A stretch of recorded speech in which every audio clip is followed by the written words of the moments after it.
وتحريك المشاعر وإلهاب الحماس، ولها دور وطني كبير لأي فترة من فترات الشدة بالتحديد، والقوة الناعمة لها تأثير كبير جدا.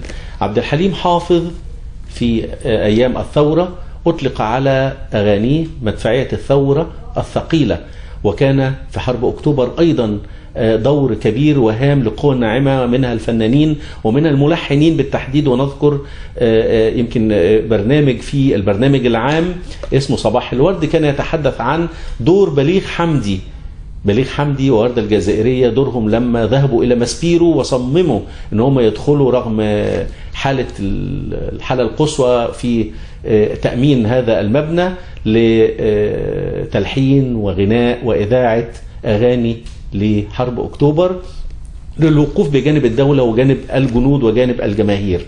الأغنية لها دور كبير والفن له دور كبير جدا. أقول كل هذه المقدمة لأنني أتحدث عن مطرب شاب اسمه عاطف الشريف، اختير كأفضل مطرب هذا العام، مطرب صاعد كأفضل مطرب صاعد هذا العام، وهو من أبناء الإسكندرية. لذلك أقام قصر ثقافة التذوق بسيدي جابر أمس حفل تكريم لهذا المطرب، وهو أحد أبناء إذاعة الإسكندرية التي خرجت لنا أجيال وأجيال من المطربين والفنانين الذين أثروا الحياة الفنية. الزميل خالد عبد الشفيع أجرى لنا هذا اللقاء.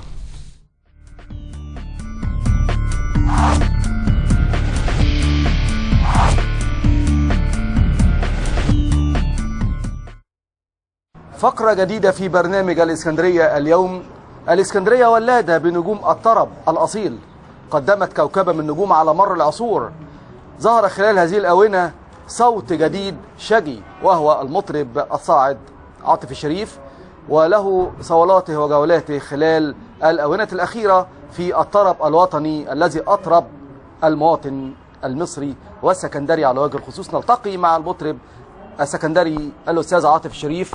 يعني الإسكندرية ولادة أستاذ عاطف بفناني كبار جدا جدا أطربوا الإسكندرية في شتى العصور. يعني الطرب الوطني الآن بالنسبة لك في المرحلة اللي احنا عايشينها دلوقتي أكيد تأثرت بهذه المرحلة، وبالتالي كان لك إنتاجاتك يا أستاذ عاطف. هو بالفعل أستاذ خالد الحدث اللي احنا عايشين فيه يعني فجر جوانا كفنانين طاقات لا حصر لها، يعني من حيث الكلمة واللحن والطرب. فالحمد لله بفضل الله يعني عملت آخر حاجة عملتها احنا قد المسؤولية، كلمات الأستاذ تركي محمد إبراهيم، ألحان الأستاذ إبراهيم عبد الشفيع.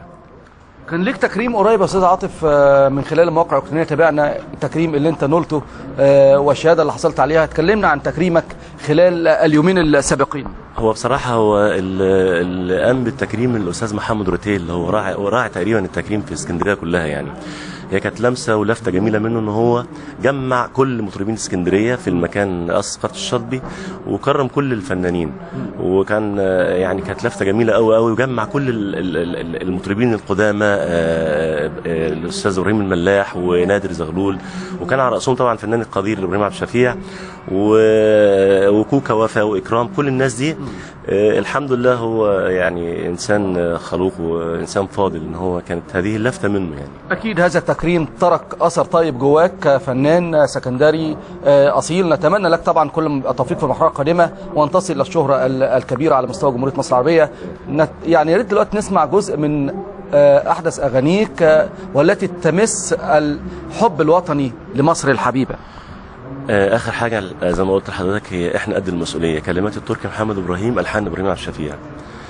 احنا قد المسؤولية، عزمنا فاق الحدود، جيش وشعب بإيد عافية، عالقناة واقفين أسود. واحنا قد المسؤولية، مصر يا بلد الرجولة، مصر يا أم الجميع، يوم ما نبقى يد واحدة حقنا مش راح يضيع. مصر يا بلد الرجولة، مصر يا أم الجميع، يوم ما نبقى يد واحدة حقنا مش راح يضيع، واحنا قد المسؤولية.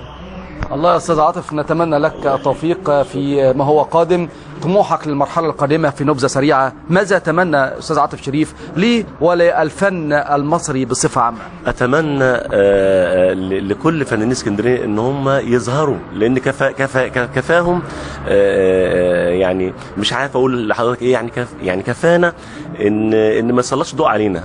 فنانين اسكندرية ناس محترمين وناس فنانين، وكل عباقرة الفنانين خرج من اسكندرية. كمان إذاعة اسكندرية بتعمل حفلات ليالي الاسكندرية وحفلات إذاعة خارجية وحاجات كده، تتمنى عودة ليالي أضواء مدينة في اسكندرية مرة قادمة؟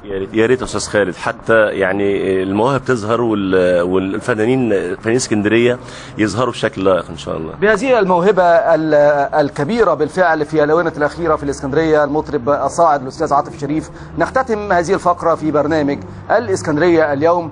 شكرا لكم أعزائي المشاهدين، وعودة إلى استوديو الهواء. اسكندرية اليوم، أهلا بكم مشاهدينا الكرام مرة أخرى. مؤسسة جدران للفنون والتنمية